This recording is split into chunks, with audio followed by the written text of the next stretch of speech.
The loudest person in the room has never been the most powerful one. Not once. Not in any room that has ever mattered. Not in any court that Machiavelli ever sat in. Not in any boardroom that has ever produced a consequential decision. Not in any relationship where the real influence was being exercised by the person who said the least and moved the most precisely. The loud person is visible.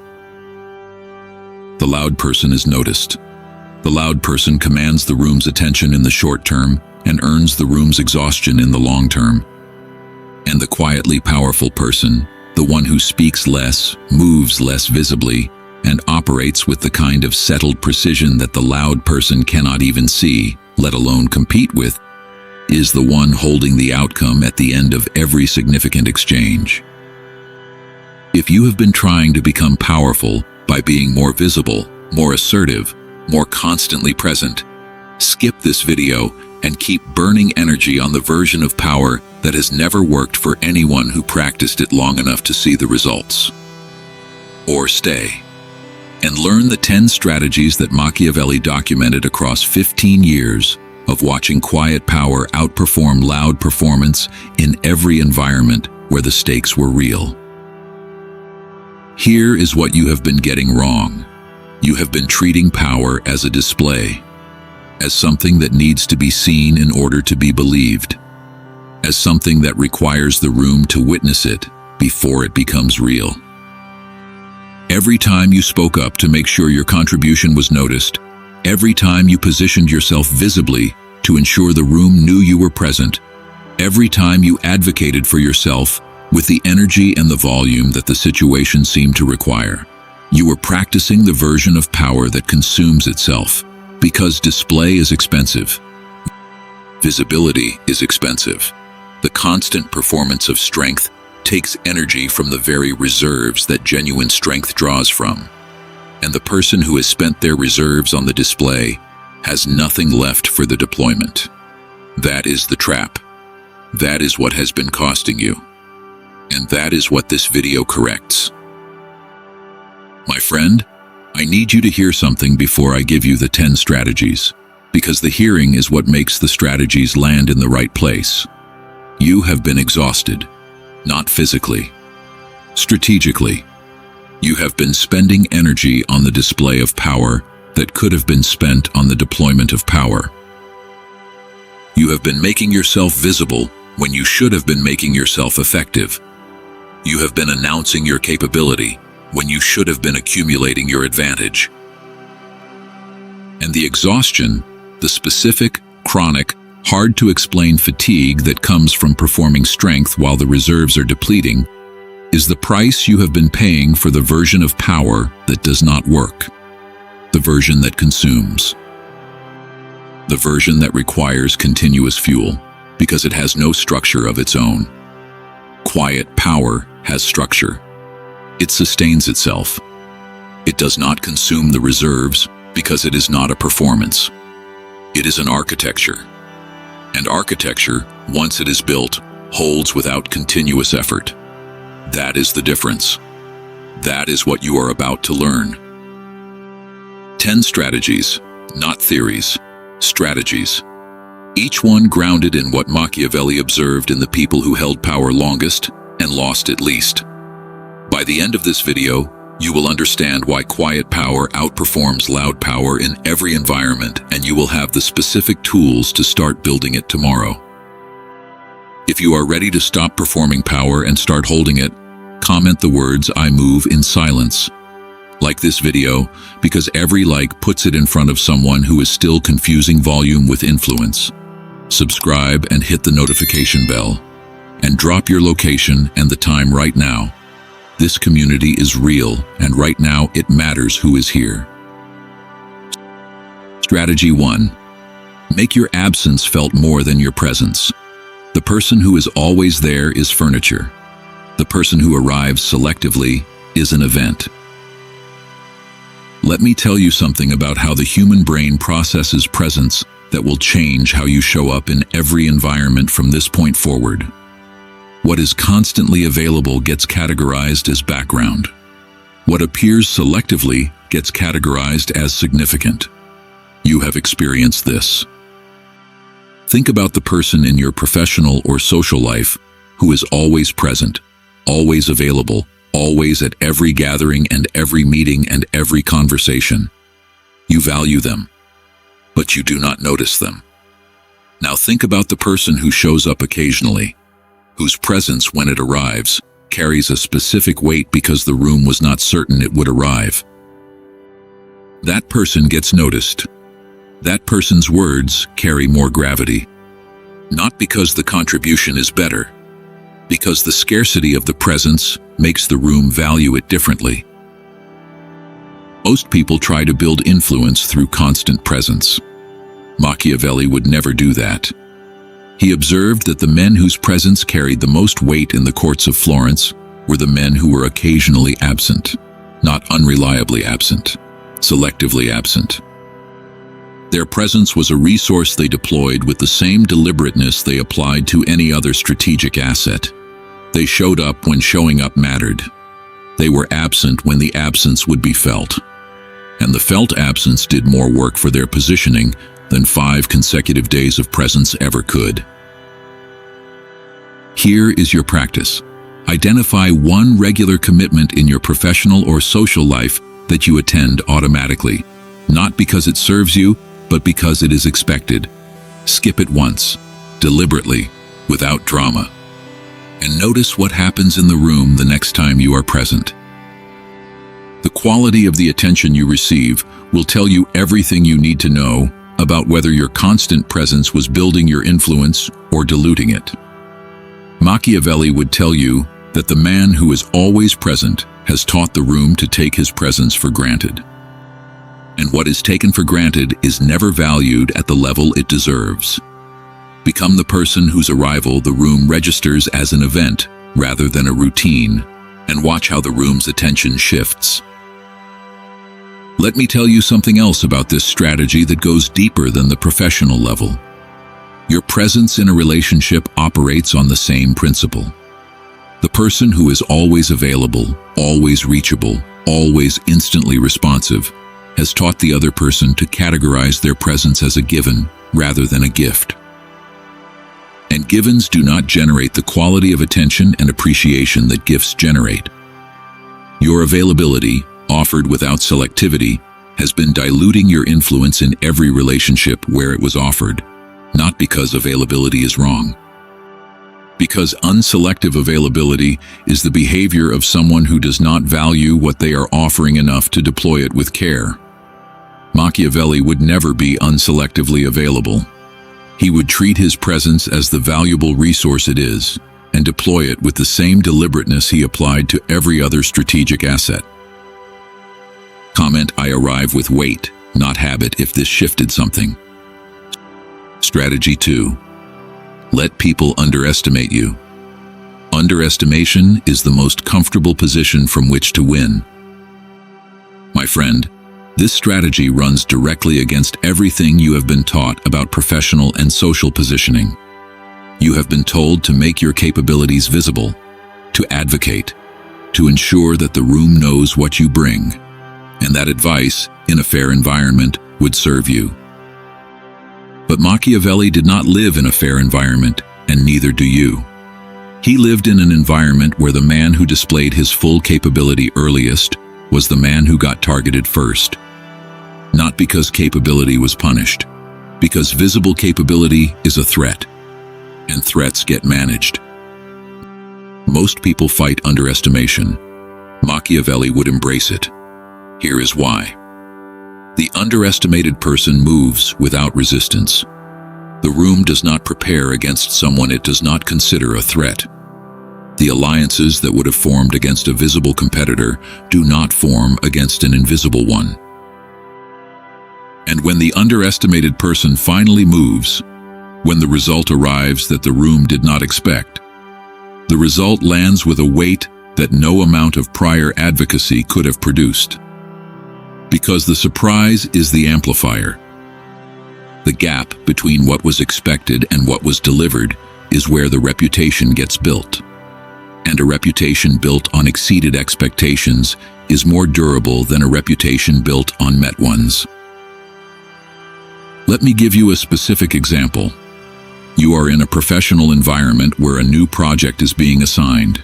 Your instinct says, advocate visibly, make your case. Ensure the decision maker knows your capability before the assignment is made. Machiavelli would do the opposite. He would let the assignment go to someone else. He would let the room's attention follow the visible candidate. And then he would produce a result on a different project. A result so undeniable that the next assignment conversation is shaped by what the room has just witnessed, rather than by what the room was told. The advocacy was replaced by evidence, and evidence, arriving as a surprise from a direction the room was not watching, carries more force than the loudest pitch. Here is something deeper about this strategy. The underestimated person has another advantage that nobody talks about. They have freedom. The visible person is watched. Their moves are tracked. Their decisions are scrutinized. Their failures are noted with the specific quality of attention that the room reserves for people it considers threats. The underestimated person has none of that surveillance. They can experiment. They can fail quietly.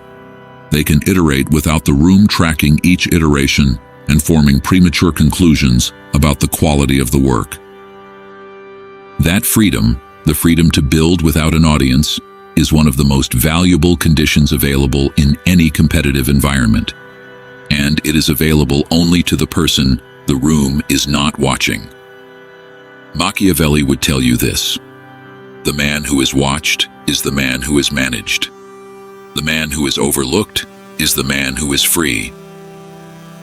And freedom, in any environment where the competition is tracking your moves, is worth more than any amount of visibility. Let them underestimate you. Build in the space their attention is not covering.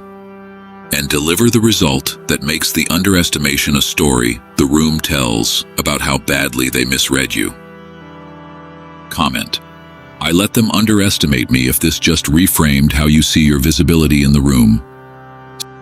Strategy 3. Observe 3 times longer than you speak. The quiet person holds the room's real information, while the loud person holds only their own. Every room has 2 conversations happening simultaneously. The spoken one, the words and arguments and positions being exchanged on the surface. And the unspoken one, the one that lives in the eye lines, the body language, the specific quality of who defers to whom and who avoids whom, and who speaks with genuine authority versus who speaks with anxious volume.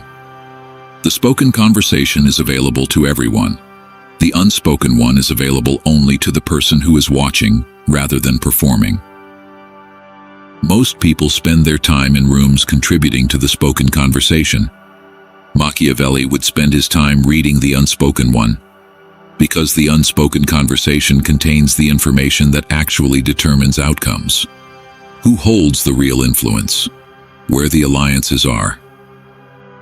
What the decision maker has already decided before the discussion formally begins. The person who knows these things, who has gathered them through patient, silent, deliberate observation, makes contributions that are aimed with a precision the speaking first person cannot match. Here is your practice. In your next significant group interaction, impose a personal rule. Observe for 3 times as long as you speak, not passively, actively. Track the unspoken conversation with the same attention most people give to the spoken one. And when you do speak, after the observation has given you the picture the room does not know you have, speak to the unspoken dynamic rather than the spoken one. Address the concern that has not been voiced. Answer the question the room is asking underneath the question it asked out loud. That is the contribution that lands as quietly powerful. It demonstrates a quality of awareness that the room recognizes instinctively. This person sees things the rest of us do not. Let me give you a specific example. You are in a team meeting where a decision is being discussed. 3 people are speaking. 2 are arguing for their preferred direction. The decision maker is nodding but has not committed. Most people track the spoken conversation. You are tracking the unspoken one. You notice the decision maker's body language shifts subtly every time one specific concern is raised. Not the concern being argued about, but a different concern mentioned once and set aside. That concern is the real issue.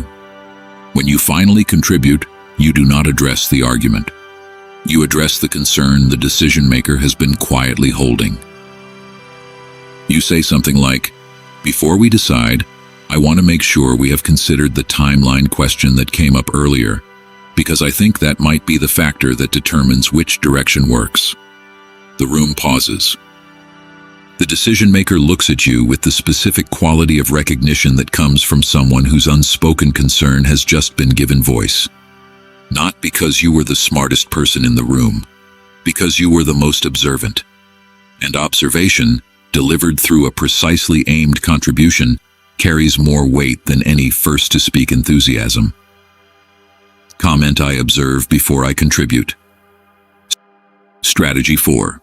Build power through favors that create obligation. Give strategically, not generously. Let me be direct about this one. There is a difference between generosity and strategy. Generosity gives without expectation. Strategy gives with awareness. And the quietly powerful person has learned to operate in the space between those two, giving genuinely, warmly, and with real care, while understanding that the giving creates a dynamic that can be drawn from when the moment arrives. Machiavelli documented this with devastating precision. He observed that the most effective political operators were not the ones who asked for favors. They were the ones who gave them. Because the favor given creates an obligation in the mind of the person who received it. Not a stated obligation, a felt one. And that felt obligation, sitting in the background of every subsequent interaction, shapes behavior in ways that consistently favor the person who gave. Here is the key distinction. The person who gives indiscriminately creates no leverage because the giving is expected. The person who gives selectively, who chooses the moments, the recipients, and the specific quality of the favor with deliberateness, creates leverage that is proportional to the specificity of the giving. The favor that arrives at exactly the right moment, aimed at exactly the right need, carries 10 times the weight of the favor that arrives as part of undifferentiated generosity. Machiavelli would tell you this: give less, give better, give at the moment when the giving lands with maximum impact, and let the obligation accumulate quietly without ever referencing it directly. The moment you reference the obligation is the moment it loses its power, because the power is in the felt quality of owing. And felt owing is more powerful than stated owing in every human dynamic that has ever been documented. Let me give you a specific example. A colleague is going through a difficult period at work. They are overwhelmed. They are falling behind. Multiple people in the environment have noticed. The undifferentiated giver helps indiscriminately, offering support to everyone who seems to need it without calibrating the offering to the strategic significance of the recipient. The strategic giver identifies the colleague whose difficulty, if resolved, would produce the most significant obligation, not the colleague who is most visibly struggling. The colleague whose position, whose influence, whose ability to return the favor at a future moment makes the investment most likely to produce a meaningful return. That is not cruelty toward the others. It is the recognition that your capacity to help is limited, and that the limited capacity should be deployed where it produces the most durable effect. Machiavelli would never give indiscriminately. He would give where the giving created the most structurally significant obligation, and the obligation, quietly accumulated through moments of genuine, specific, precisely aimed generosity, would become the most reliable source of cooperative behavior available in any of his relationships. Comment: I give with precision. Strategy 5. Never announce what you are building. Let the result arrive as a surprise the room cannot dismiss. My friend, this strategy will test your discipline most directly because it requires you to resist the single most pleasurable thing about building something significant: talking about it, the urge to share, the desire to describe what you are working on. The specific pleasure of watching someone react with admiration to the vision you are describing. That pleasure is the enemy. Not because sharing is wrong, because sharing prematurely does three things that work against you. It gives observers time to form objections before the evidence exists to counter them. It activates the brain's reward system as though the achievement has already occurred, reducing the motivational drive the actual work requires. And it hands potential competitors a complete picture of your direction while you are still too early to defend it. Most people announce. Machiavelli would never announce. He would build in silence. He would let the work accumulate without the commentary. He would allow the room to discover the result the same way the world discovered the prince, after the fact, when the work was already complete, and the only response available was the recognition that something significant had been built without anyone seeing it coming. Here is the Machiavelli contrast. The person who announces has shared the blueprint. The person who builds in silence has shared nothing until the building is standing. Blueprints can be challenged, critiqued, and undermined before a single brick has been laid.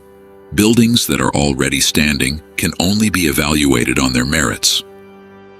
And evaluation of something that already exists is a fundamentally different exercise from criticism of something that has only been described. The building's existence is something you control. The room's willingness to believe in a description is something you cannot. Let me tell you what this looks like over 6 months. You start a project. You tell no one. You work on it in the hours that nobody sees, the early mornings, the late evenings, the weekends where the effort is invisible. 3 months in, you have something substantial but incomplete. The temptation to share is enormous. The dopamine of the reaction, the validation of the interest, the specific pleasure of someone saying that sounds incredible. Machiavelli would hold. He would deny himself the premature pleasure because he understood that the premature pleasure is the enemy of the completed result. The sharing activates the reward system as though the achievement has occurred, and the activated reward system reduces the drive that the remaining work requires. Hold the silence.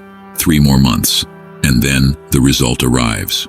Complete, undeniable, standing in the world as a fact rather than a description. And the room, which had no opportunity to critique the blueprint, no opportunity to form objections, no opportunity to position against the direction, the room has only one option: to evaluate what is already built. And evaluation of something that exists is a conversation you can win. Criticism of something that was only described is a conversation you cannot. Comment: I build before I broadcast. Before I move to strategy 6, let me say something directly. The first 5 strategies have been about what you hold back: your presence, your capability, your observations, your giving, your plans. The next 5 shift into what you project forward. These are the active strategies, the ones that shape how every room you enter is organized around your influence without you ever having to announce that the organizing is happening. Subscribe right now, hit the notification bell, stay. Because the shift from holding back to projecting forward is the shift that transforms quiet positioning into quiet dominance. The first 5 strategies made you invisible. The next 5 make you inevitable. Strategy 6. Control the frame of every conversation you enter.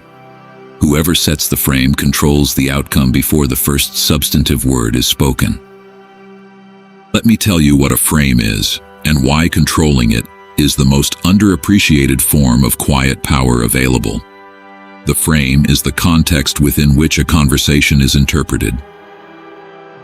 It is the unstated assumption that governs what the conversation is about, what is considered relevant, and what the range of acceptable conclusions looks like. Every conversation has a frame, and the person who sets it has determined the terrain on which the entire exchange will be conducted. Most people enter conversations and accept the frame that is already in place. Machiavelli would never accept someone else's frame. He would set his own, quietly, before the conversation had a chance to organize itself around someone else's assumptions. He would ask the first question, which determines what the conversation is about. He would introduce the first concept, which determines the vocabulary. He would establish the first emotional tone, which determines whether the conversation is conducted in urgency or calm, competition or collaboration.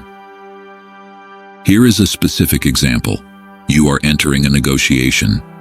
The other party wants to discuss price. That is their frame. If you accept it, the conversation is about how much, and the outcome is determined by who has more leverage on cost. But if you set a different frame, value, the conversation shifts. It is no longer about how much, but about what is being provided and what it is worth. Worth is subjective. Cost is numerical. Same negotiation, different frame. Completely different range of outcomes. And the frame was set by the person who spoke first, with enough quiet confidence that the room accepted the framing without recognizing it had been framed. Machiavelli would tell you that the person who controls the frame controls the conversation, and the person who controls the conversation controls the outcome, without raising their voice a single decibel. Let me tell you something about framing that makes this strategy applicable beyond negotiations. Every difficult conversation has a frame. When someone comes to you with a complaint, the frame they set is, something is wrong and it is your responsibility. If you accept that frame, the conversation is about your defense. If you reset the frame to, something is not working and we both have a role in improving it, the conversation shifts from accusation to collaboration. Same issue, different frame, completely different emotional experience and completely different outcomes. Machiavelli would tell you that the person who accepts someone else's frame has already lost before the substance begins. Because the frame determines what counts as winning. And if someone else defined winning, they chose a definition that serves their interest. Set the frame.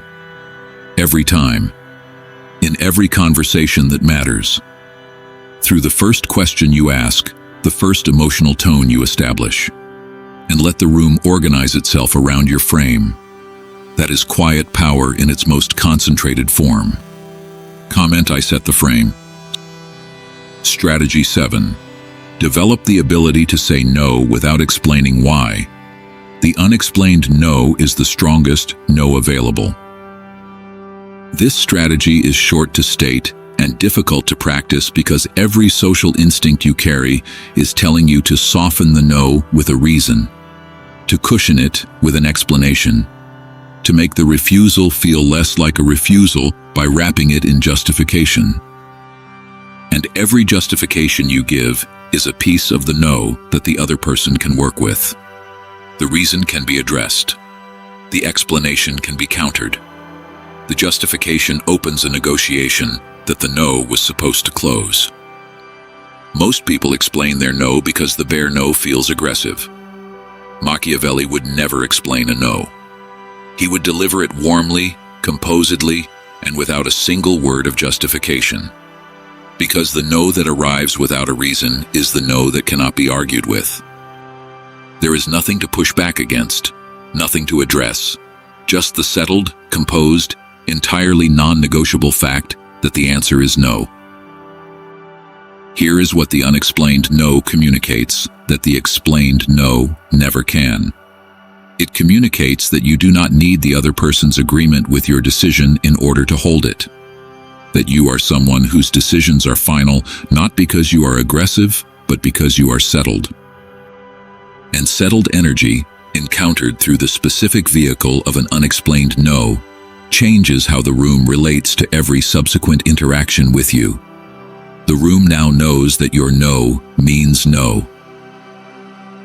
And a person whose no means no is a person whose yes means yes. And a person whose yes means yes is someone the room trusts with a quality of trust that the constantly justifying version of you could never generate. Let me give you a specific practice. The next time someone asks you for something that your gut says no to, deliver the no without the paragraph that follows it. Not coldly, warmly, with the kind of brief, settled acknowledgement that says, "I appreciate you asking, but this is not something I can do right now." And then stop. Do not fill the silence. Do not reach for the justification that the silence is pulling from you. Let the no stand on its own. And notice what happens. In most cases, the other person accepts it faster than you expected. Because the explained no invites negotiation, and the unexplained no invites acceptance. That is the mechanism. And once you have experienced it, you will never go back to the paragraph. Let me tell you something about what happens in the days after you start practicing the unexplained no. The first few times, the silence after the no will feel unbearable. Your nervous system will flood with the specific anxiety of having denied someone without the cushion of justification. You will feel exposed. You will feel like the other person is judging the no more harshly because the reason was not provided. And here is what is actually happening. The other person has accepted the no and moved on. They are not analyzing the absence of the reason. They are processing the decision and adjusting accordingly. The extended anxiety you are experiencing is not a response to their reaction. It is a response to the unfamiliarity of the practice. And unfamiliarity fades with repetition. By the fifth unexplained no, the anxiety will be noticeably reduced. By the 10th, the practice will feel natural. And by the 20th, you will wonder how you ever lived in the world where every refusal required a paragraph of justification that the other person did not need, and that you were only providing to manage your own discomfort rather than theirs. Machiavelli would tell you that the person who explains every no has taught the room that their decisions are provisional, open to negotiation through the evaluation of the reasoning. The person who holds the no without explanation has taught the room that their decisions are final, and final decisions, respected consistently, produce a quality of trust that provisional decisions can never generate. Comment: I say no without footnotes. Strategy 8. Make your praise rare. Rare praise carries 10 times the weight of constant praise. My friend, this strategy is about the specific way that your words carry weight in proportion to how selectively they are deployed. The person who praises everyone praises no one. The compliment that arrives from someone who compliments freely has been diluted to the point of meaninglessness. It lands in the recipient's mind with all the weight of a notification they scroll past. The compliment that arrives from someone who rarely offers them lands differently. It lands as an event, because the scarcity of the praise tells the recipient that this particular acknowledgement was not automatic. It was earned. Machiavelli would never praise freely. He would praise specifically, rarely, and with genuine precision that made each instance feel like it had been carefully evaluated before it was offered. The recipient does not just hear the praise. They hear the selectivity behind it. And the selectivity says, this person does not say this to everyone. This person said this to me because what I did actually warranted it. Here is why this produces more influence than constant praise ever could. Earned praise generates loyalty. Automatic praise generates politeness. And the distance between loyalty and politeness is the distance between someone who will go out of their way to support your interests and someone who will smile and forget you by the time the next conversation starts. Machiavelli would tell you that the prince who praises everyone has devalued the currency of his approval so thoroughly that his praise carries no weight at all. The prince whose praise is rare has made every instance an investment that the recipient will remember and repay in ways that the freely praising prince cannot access. Make your praise a scarce resource, and watch what scarcity does to its perceived value. Here is something practical about how to implement this. Starting this week, count your compliments, not to suppress them, to calibrate them.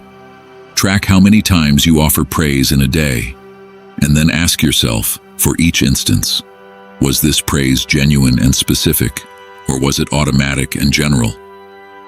If it was automatic, if it was the nice job or the good point that you deliver without genuine evaluation of whether the contribution was actually good, hold it next time. Let the automatic praise die on the vine, and reserve the offering for the moment when the contribution genuinely warrants it. When the moment arrives, and it will, because genuine excellence does happen, deliver the praise with the specificity and the warmth that makes the recipient understand they are receiving something that is not given freely, something that was earned, something that the person giving it evaluated carefully before offering.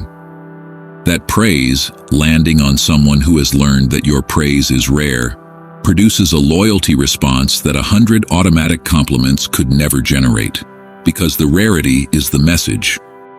And the message is, I do not say this to everyone.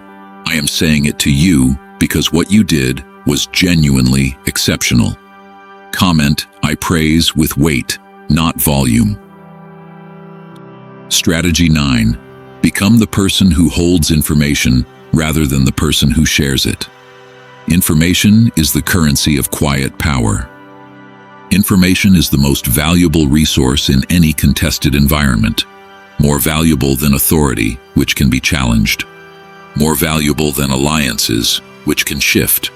More valuable than money, which can be outspent.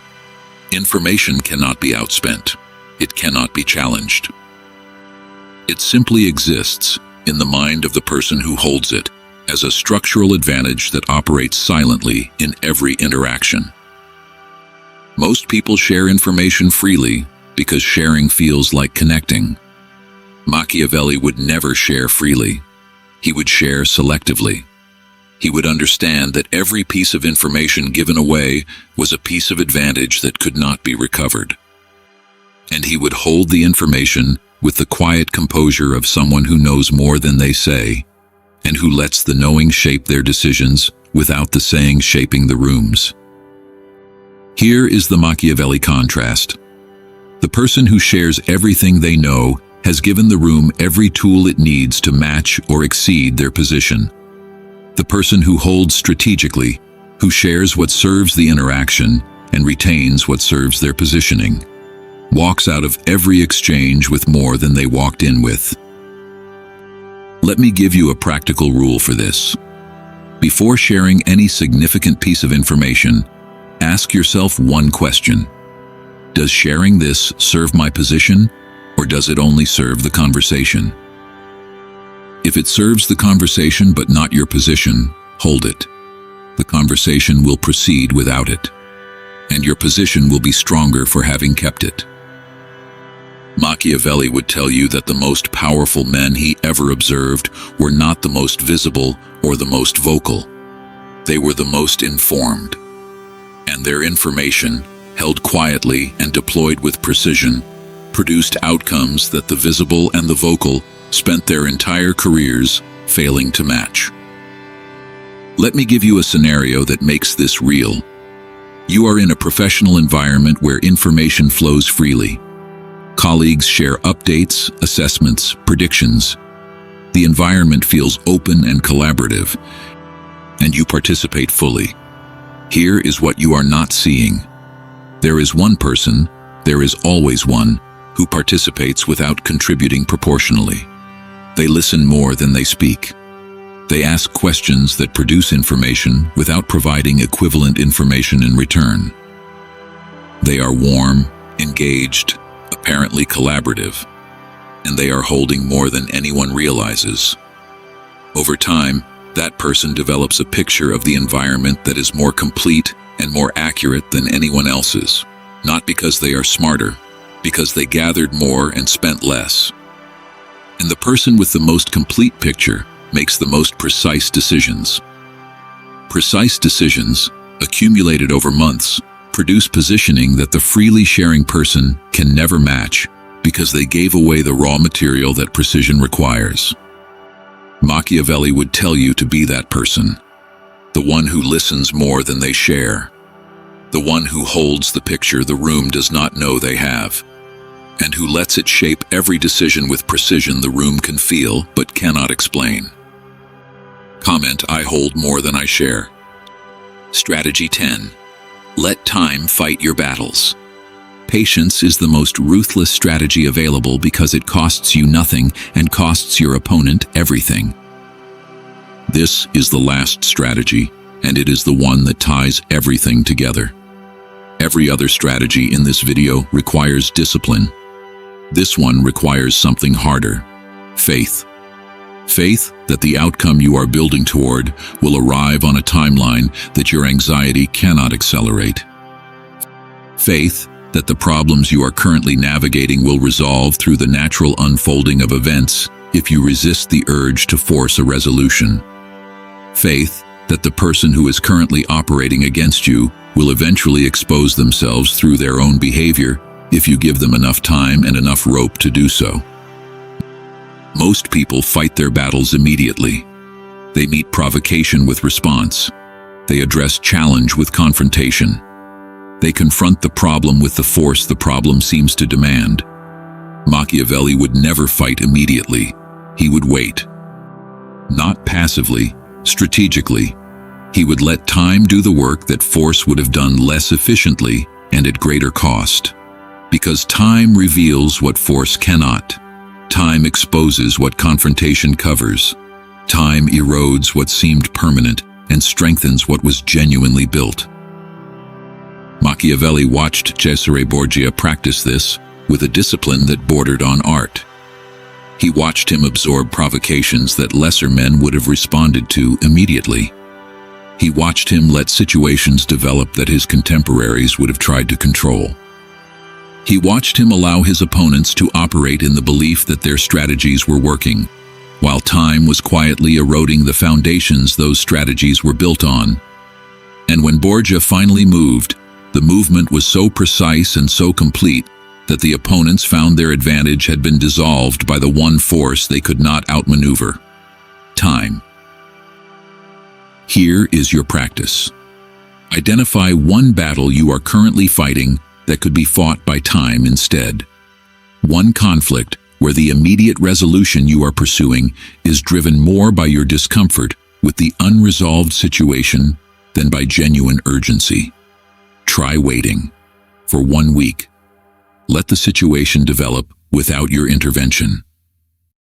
And at the end of the week, look at where the situation stands. In most cases, time did the work you were going to spend your energy doing.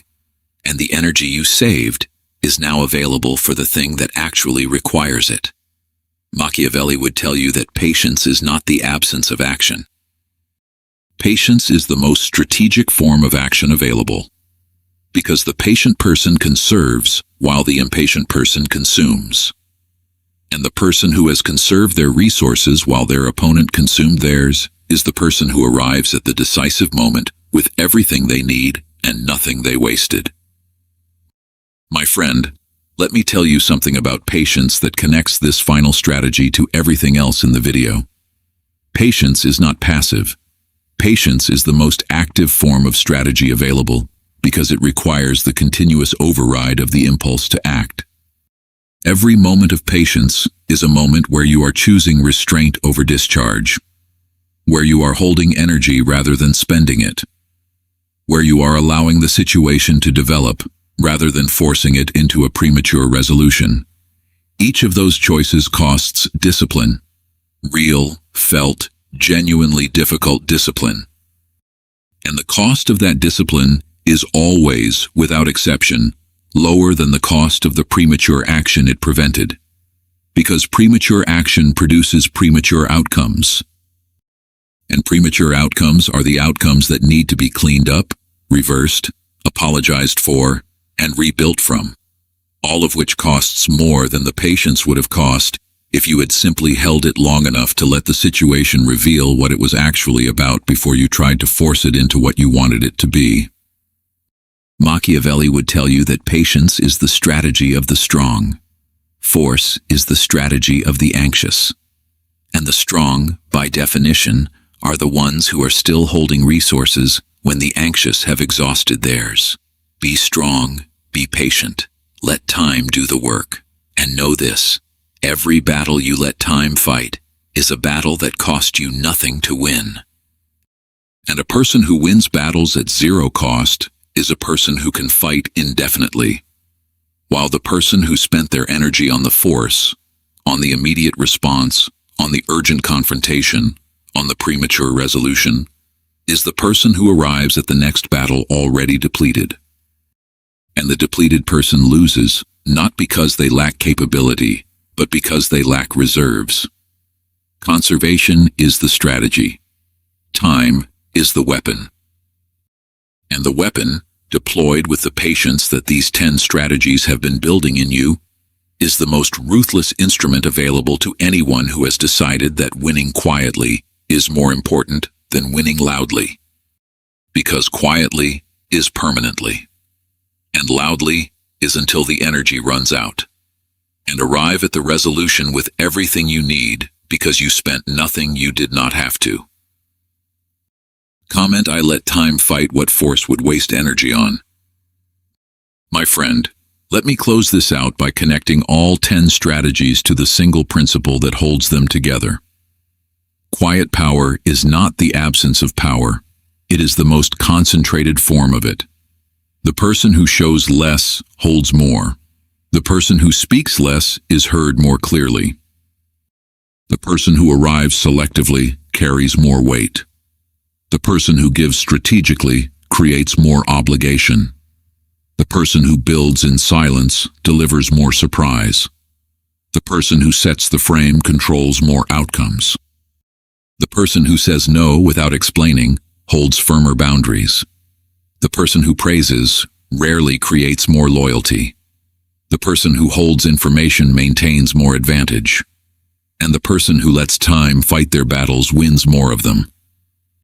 Every one of these strategies is available to you right now, in the next conversation, in the next meeting, in the next moment where the old instinct says, be louder, be more visible, be more constantly present. And the new understanding says, be quieter, be more precise, be more deliberate. Let the silence carry what the noise was consuming, and watch how the room rearranges itself around the energy of someone who has stopped performing power and has started genuinely holding it. Machiavelli would tell you one final thing.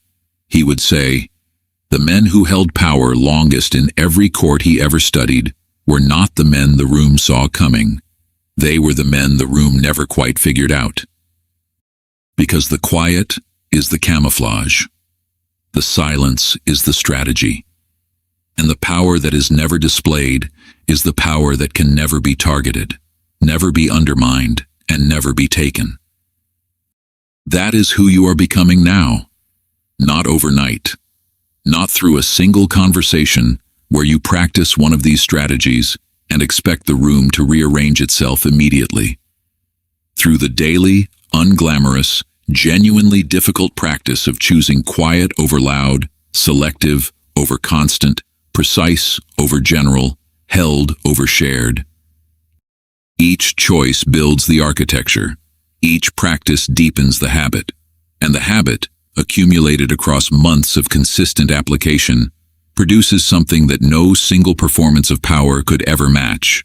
The genuine, structural, permanently installed quality of someone who holds more than they show and shows only what serves the moment.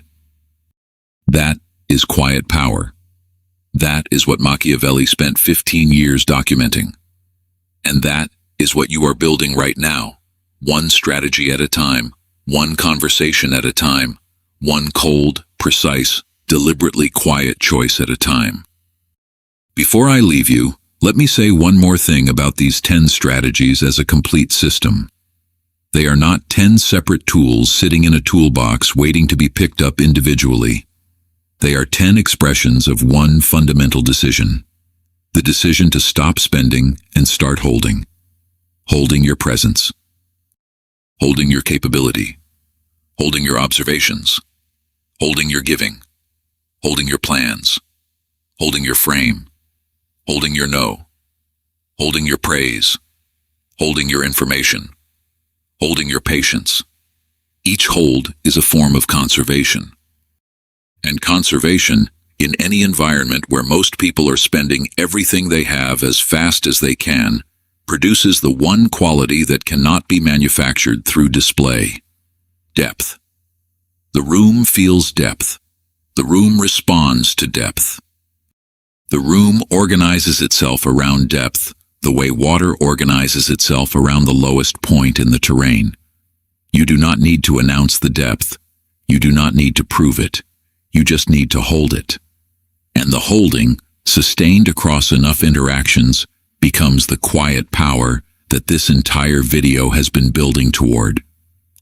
Like this video, if any of these 10 strategies gave you a specific tool for building the kind of power that does not need to announce itself, share it with someone you know who is still confusing volume with influence. They need this.